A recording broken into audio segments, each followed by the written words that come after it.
अस्सलाम वालेकुम स्टूडेंट्स। और आज हम करने जा रहे हैं कैलकुलस एस.एम. यूसुफ की बुक की एक्सरसाइज 4.2। इसके पहले 28 क्वेश्चन हम सॉल्व कर चुके हैं और आज हम सॉल्व करेंगे क्वेश्चन नंबर 29। क्वेश्चन नंबर 29 की तरफ अगर हम निगाह डालें तो हमारे पास इसमें कैसा फंक्शन है, 1/3 साइन एक्स प्लस 4 काज एक्स डी एक्स। ये इंटीग्रेशन हमने करनी है। और अगर आप देखें तो इसमें ट्रिग्नोमेट्रिक फंक्शंस हैं, हमारे पास रैशनल ट्रिग्नोमेट्रिक फंक्शंस हैं।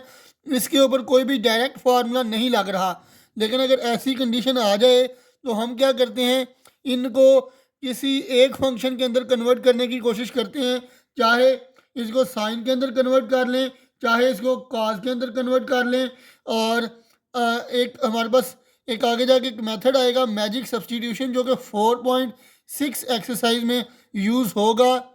उसमें हमारे पास रैशनल ट्रिग्नोमेट्रिक फंक्शंस को हम डायरेक्ट सॉल्व कर लिया करेंगे, लेकिन फ़िलहाल हमने 4.2 के अंदर इन सवालों को ऐसे ही किसी एक फंक्शन के अंदर इसको कन्वर्ट करके, यानी कि यहाँ इन दोनों को साइन के अंदर या काज के अंदर कन्वर्ट करके तो सॉल्व करना है।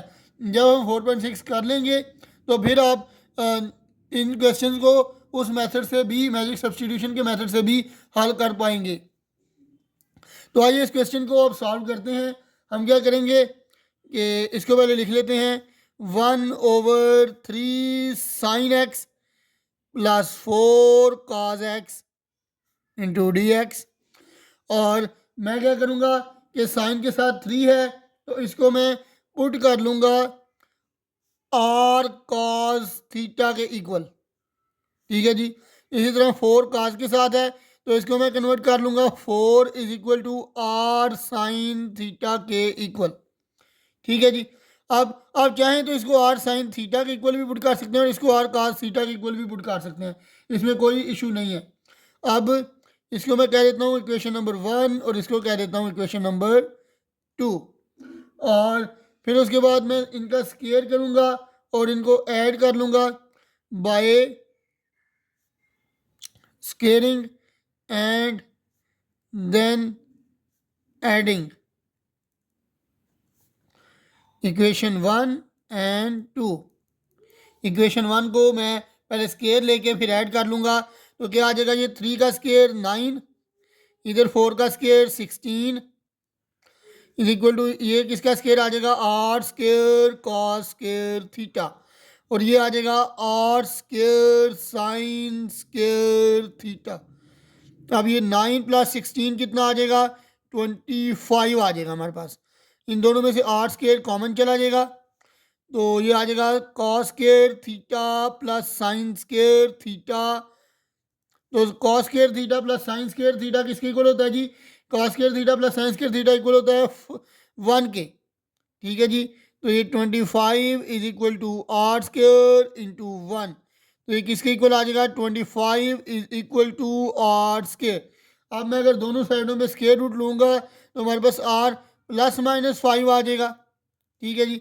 लेकिन क्योंकि आर नेगेटिव नहीं हो सकता तो हमारे पास आर 5 के इक्वल हम रख लेंगे इसको। तो जाहिर सी बात है आर की वैल्यू हमने निकाल ली है, आर की वैल्यू क्या आ गई है 5। अब हम क्या करेंगे, इक्वेशन नंबर 2 और इक्वेशन नंबर 1 को डिवाइड कर लेंगे ताकि हमारे पास थीटा की वैल्यू भी निकल सके। तो इन दोनों को डिवाइड करेंगे, इक्वेशन 2 डिवाइड्स इक्वेशन 1। तो क्या करूँगा जी, अब मैं इक्वेशन 2 पहले लिखूँगा 4 और नीचे लिखूँगा इक्वेशन 1 यानी कि 3, इधर इक्वेशन 1 यानी r sine theta over r cos theta.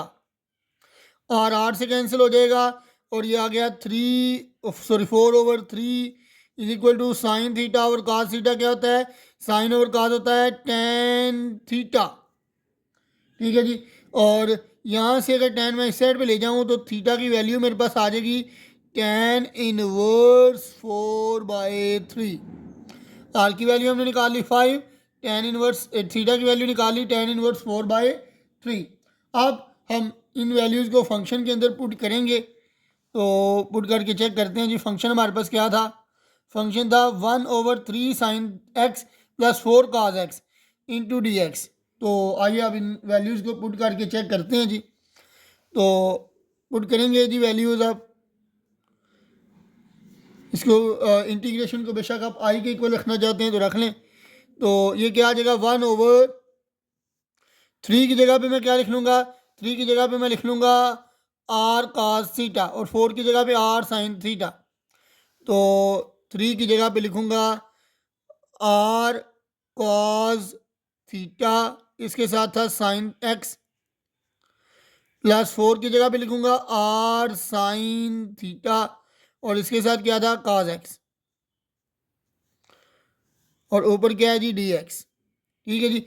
अब आर दोनों से कॉमन आ जाएगा, डिनोमिनेटर में आर कॉमन आएगा तो ये आ जाएगा साइन एक्स कॉस थीटा। ठीक है जी, साइन एक्स कॉस थीटा और कॉस एक्स साइन थीटा हमारे पास आ जाएगा। तो इसको मैं लिख लूँगा sine x cos theta plus cos x sign theta over 1 और इधर डी एक्स।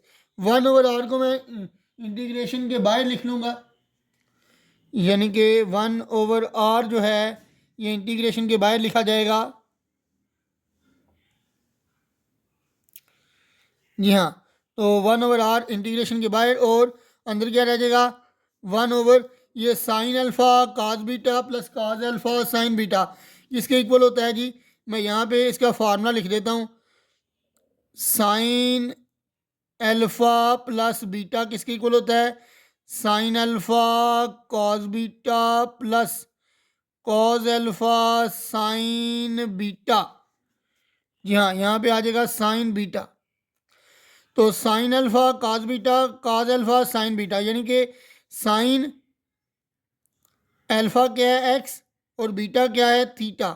तो ये आ जाएगा 1/साइन x plus theta into d x. अब मैं क्या करूँगा 1/साइन क्या होता है, 1/साइन को सीकेंड के इक्वल होता है और 1/r की वैल्यू क्या हमने निकाली थी, r की वैल्यू मेरे पास आई थी 5। ऊपर चेक कर देते हैं जी, फिर भी r की वैल्यू मेरे पास क्या आई थी जी हाँ 5। तो r की जगह मैं क्या लगा लूँगा 5 लगा लूँगा। तो 1/साइन क्या होता है जी, ये होता है cosecant x plus theta into d x. ठीक है जी। अब कोसीकेंट की इंटीग्रेशन हमारे पास क्या होगी, कोसीकेंट की इंटीग्रेशन हमारे पास होगी ln cosecant theta minus cotangent theta. ठीक है जी, एक तो ये लिख सकते हैं और दूसरे नंबर पे इसको हम ln tan x/2 प्लस थीटा/2 भी लिख सकते हैं। ठीक है जी। अच्छा, पहले मैं इसको क्या लिखता हूँ 1/5 इंटू कोसीकेंट की वैल्यू क्या आ जाएगी, कोसीकेंट की वैल्यू आ जाएगी, कोसीकेंट का इंटीग्रेशन आ जाएगा ln कोसीकेंट का इंटीग्रेशन होता है ln cosecant x plus theta minus cotangent x plus theta. याद रखें कोसीकेंट की इंटीग्रेशन होती है ln cosecant minus cotangent plus constant of integration. अब ज़ाहिर सी बात है कि हमने इसके अंदर थीटा की वैल्यू भी पुट करनी है, लेकिन उससे पहले हम क्या करेंगे कि एक क्वेश्चन है पीछे, उसमें हमने इस तरह की इंटीग्रेशन को कन्वर्ट किया था tan के अंदर। तो कैसे कन्वर्ट किया था वो मैं आपको बता देता हूँ। ये आ जाएगा 1/5 इंटू ln, ये हम ln cosecant x plus theta minus cotangent x plus theta को क्या लिख सकते हैं, हम इसको ln tan x/2 प्लस थीटा/2 लिख सकते हैं। इसको क्या लिख सकते हैं जी, ln tan x/2 प्लस थीटा/2। ठीक है जी, ये याद रखना है आपने कि ln cosecant theta minus cotangent theta ये किसके इक्वल होता है, इस चीज़ के इक्वल होता है। तो इसको मैंने ये चीज़ लिख लिया tan x/2 प्लस थीटा/2 लिख लिया इसको, प्लस कांस्टेंट ऑफ इंटीग्रेशन। अब क्योंकि अभी हमने थीटा की वैल्यू भी इसमें पुट करनी है तो थीटा की वैल्यू भी पुट कर लेते हैं जी इसमें। इसको मैं पहले इस को इसी तरह पहले लिख लेता हूँ। तो क्या आ जाएगा मेरे पास 1/5 ln tan x over 2 plus theta over 2 plus constant of integration, ये आ जाएगा 1/5 ln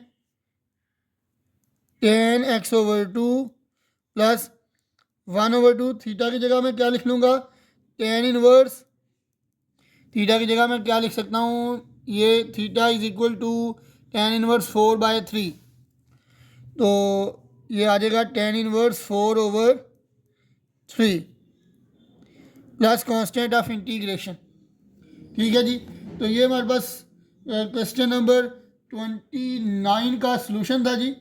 अब अगर आप कहते हैं तो मैं इसको दूसरे मेथड से भी आपको हल करके बता देता हूँ, लेकिन फ़िलहाल ये हमारे पास आपने याद रखने वाली जो बात इसमें थी वो एक ही थी कि आपने ln cosecant x plus theta minus cotangent x plus theta, इसको आप tan x/2 और θ/2 के इक्वल लिख सकते हैं। ठीक है जी, ये आपने याद रखना है।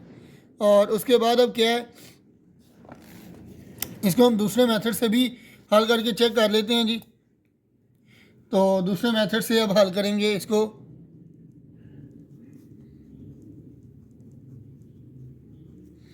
अब दूसरा मेथड क्या है जी, इसमें 1/3 sin x plus 4 cos x into d x. ठीक है जी, अब इसको अगर मैं सॉल्व करूंगा तो पहले मैंने 3 को r cos थीटा के इक्वल रखा था, अब मैं 3 को r sin थीटा के इक्वल रख लूंगा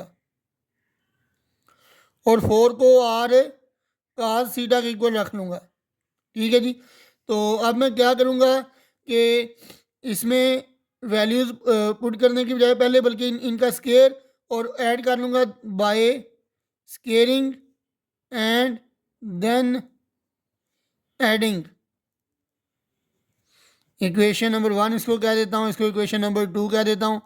इक्वेशन 1 एंड 2 इन दोनों को मैं स्केयर और ऐड करूँगा तो इसका 3 का स्केयर 9, 4 का स्केयर 16, r का square sine square theta plus r square sine square theta लिखना था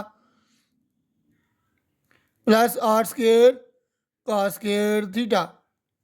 तो 9 प्लस 16 क्या हो जाएगा 25 और r स्केयर कॉमन ले लूँगा तो ये आ जाएगा sine square theta plus cos square theta, और sine square theta plus cos square theta किसके इक्वल होता है जी, हमारे पास ये 1 के इक्वल होता है। तो इसको मैं लिख लूँगा जी 1, और r square 1 time r square आ जाएगा, तो स्केयर रूट लूँगा तो r किसके इक्वल आ जाएगा जी 5 के इक्वल आ जाएगा। अब अगर मैं दोनों इक्वेशंस को डिवाइड कर लेता हूँ, इक्वेशन नंबर 2 और इक्वेशन नंबर 1 को, इक्वेशन 1 डिवाइडेड बाय इक्वेशन 2 करूँगा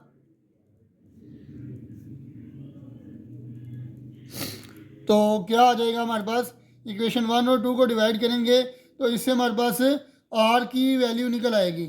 ठीक है जी, और ये r क्या जाएगा हमारे पास 3/4 इक्वेशन 1 3/4 और r sine theta over r cos theta, ये कैंसिल हो जाएगा तो ये आ जाएगा 3/4 is equal to sine over cos क्या आ जाएगा 10 आ जाएगा। और इसी तरह थीटा की वैल्यू कैसे निकलेगी, tan इधर जाके tan इनवर्स, तो ये tan इनवर्स 3/4 आ जाएगा हमारे पास। ठीक है जी, अब इसके बाद अगर हम देखें तो ये कैसे सॉल्व किया जाएगा, ये हमारे पास थीटा की वैल्यू हमने निकाल ली है, अब हम पुट कर लेंगे जी ऊपर वाले फ्रैक्शन में, ऊपर वाले एक्सप्रेशन में। तो 1/3 की जगह क्या पुट किया जाएगा, r sine theta, r sine theta और इंटू साइन एक्स प्लस 4 की जगह r cos theta into cos x, और ये dx आ जाएगा। उसके बाद अगर हम देखें तो 1/r कॉमन आ जाएगा और अंदर क्या बचेगा 1/sin x sine theta plus cos x cos x cos theta. तो ये किसका फार्मूला आ जाएगा जी हमारे पास, cos अल्फा माइनस बीटा का, ये cos अल्फ़ा माइनस बीटा का फार्मूला क्या होता है? cos alpha cos beta minus sine, sorry plus आएगा दरम्यान में, यहाँ पे अगर माइनस है तो इधर प्लस आएगा, साइन अल्फ़ा साइन बीटा। तो ये आ जाएगा 1/r। आर की वैल्यू क्या है जी? हमारे पास 5 है, तो इसकी जगह 5 लगा लेंगे। 1/5 इसको इंटीग्रेशन से बाहर लिख लेंगे, तो ये किसका फार्मूला बन जाएगा? cos x माइनस थीटा का। और 1/cos को मैं क्या लिख सकता हूँ? 1/cos हमारे पास इक्वल होता है सीकेंड के इक्वल, तो ये हमारे पास आ जाएगा 1/5 इंटू, बल्कि इसको भी मैं यहाँ पे लिख लेता हूँ 1/5, तो ये क्या आ जाएगा? Into सीकेंड x minus theta. ठीक है जी, ये इनफैक्ट मैंने बाहर निकाला हुआ था, इसको बाहर लिखूँगा इंटीग्रेशन के। और इसकी सीकेंड की इंटीग्रेशन क्या होती है जी? सीकेंड की इंटीग्रेशन हमारे पास होती है, सीकेंड की इंटीग्रेशन हमारे पास है जी ln सीकेंड प्लस टेन। तो इसकी इंटीग्रेशन करेंगे तो ये क्या आ जाएगा? ln सीकेंड x minus theta plus ten x minus theta. ये हमारे पास सीकेंड की इंटीग्रेशन आ जाएगी। और सीकेंड की इंटीग्रेशन हमारे पास आई है ln सीकेंड प्लस टेन। और इसको मैं कैसे लिख सकता हूँ? ये क्वेश्चन नंबर 5 था बहरहाल, तो क्वेश्चन नंबर 5 के मुताबिक मैं इसको लिख सकता हूँ। क्वेश्चन नंबर 5 में मैंने क्या किया था? ln secant, sorry integration of secant x किसके इक्वल प्रूव किया था? ln 10 π/4 plus x/2। ये मैंने इसके इक्वल प्रूव किया था। इसको किसके इक्वल प्रूव किया था? ln 10 π/4 plus x/2। ठीक है जी, तो यहाँ पे मैं क्या करूँगा? ये आ जाएगा सीकेंड की इंटीग्रेशन क्या आ जाएगी? ln 10 π/4 प्लस x था तो x/2, अब x माइनस सीटा है तो x माइनस सीटा ओवर 2 आ जाएगा प्लस c। ठीक है जी, तो ये हमारे पास क्या आ गया? इसकी इंटीग्रेशन आ गई हमारे पास ln,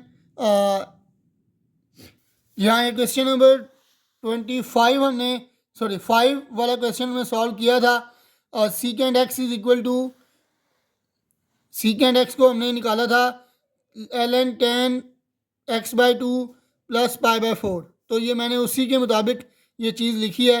इसी तरह जो हमारे पास क्वेश्चन नंबर 6 था, ठीक है, उसमें हमने को सीकेंड x को लिखा था ln 10 x/2। ठीक है जी, तो उसके मुताबिक ये मैंने ये सॉल्व किया है। तो एक क्वेश्चन और हम निकाल लेते हैं, क्वेश्चन नंबर 30 को भी सॉल्व करेंगे जी आज। क्वेश्चन नंबर 30 हमारे पास क्या है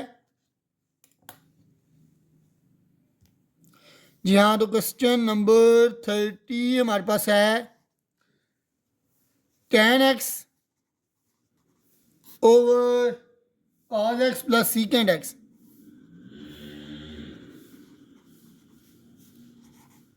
into d x.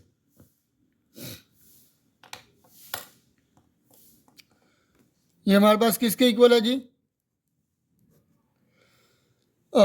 tan over cos plus सीकेंड। ये हमारे पास डायरेक्ट, ये भी ट्रिग्नोमेट्रिक एक्सप्रेशन ऐसे हैं कि जिनको हम डायरेक्ट सॉल्व नहीं कर पाएंगे, तो इनके ऊपर कोई ना कोई फार्मूला या ट्रिक वगैरह लगानी पड़ेगी। डायरेक्ट इंटीग्रेशन का फार्मूला इनके लिए मौजूद नहीं है, तो इनको हम कैसे सॉल्व करेंगे जी? tan को लिख सकते हैं sine x over cos x। इसी तरह ये cos x प्लस सीकेंड को कैसे लिखेंगे? 1/cos x। और नेक्स्ट स्टेप अगर हम देखें तो ये साइन ओवर cos, और इसका एलसीएम ले लेंगे तो ये आ जाएगा cos x। cos time cos के साथ मल्टीप्लाई होगा तो cos स्क्वायर x प्लस 1 आ जाएगा। ठीक है जी, और ये वाला cos ये वाले cos के साथ कैंसिल हो जाएगा, फिनिश हो जाएगा, कट जाएगा, तो ये आ जाएगा sine x over cos square x plus 1 into d x. ये हमारे पास एक्सप्रेशन आ जाएगा। और अब हम क्या करेंगे कि काज को लेट कर लेंगे किसी भी यानी कि टी या यू के इक्वल लेट कर लेंगे। तो पुट कर लेते हैं cos x is equal to t. अब इसका अगर मैं डेरिवेटिव लूँ तो क्या आ जाएगा, cos का minus sine x d x is equal to t का डेरिवेटिव क्या आ जाएगा, डी टी आ जाएगा। ठीक है जी। तो ये माइनस उधर शिफ्ट करूँगा तो ये साइन एक्स डी एक्स किसके इक्वल आ जाएगा हमारे पास, माइनस डी टी के इक्वल आ जाएगा। तो इसको पुट करता हूँ, साइन एक्स डी एक्स की जगह क्या लिख सकता हूँ, माइनस डी टी लिख सकता हूँ। और काज की जगह क्या लिख लूँगा, टी। तो ये टी का स्क्वायर प्लस वन, ये माइनस अगर मैं बाहर निकाल दूँ, अगर ये माइनस में बाहर निकाल दूँ तो ये आ जाएगा वन ओवर, इसको तरतीब से लिखते हैं one plus t square into D T. ठीक है जी। तो अगर आप जहन में रखें तो one over one plus x square की इंटीग्रेशन क्या होती है, one over one plus x square into d x की इंटीग्रेशन क्या होती है, तो ये होती है tan inverse x plus constant of integration, ये याद रखिएगा। तो one over one plus x square with respect to x tan inverse x के इक्वल होता है। तो one over one plus t square into D T किसके इक्वल होगा, ये भी हमारे पास टेन इनवर्स टी के इक्वल हो जाएगा। तो ये आ जाएगा tan inverse T plus constant of integration. अब टी को दोबारा बैक सब्सटीट्यूशन करेंगे तो टी की जगह काज लगा लेंगे, तो ये आ जाएगा माइनस टेन इनवर्स टी की जगह आ जाएगा काज x plus constant of integration. तो ये था हमारे पास क्वेश्चन नंबर 30। तो आज के लिए इतना ही, हमें दीजिए इजाज़त, अल्लाह हाफिज़।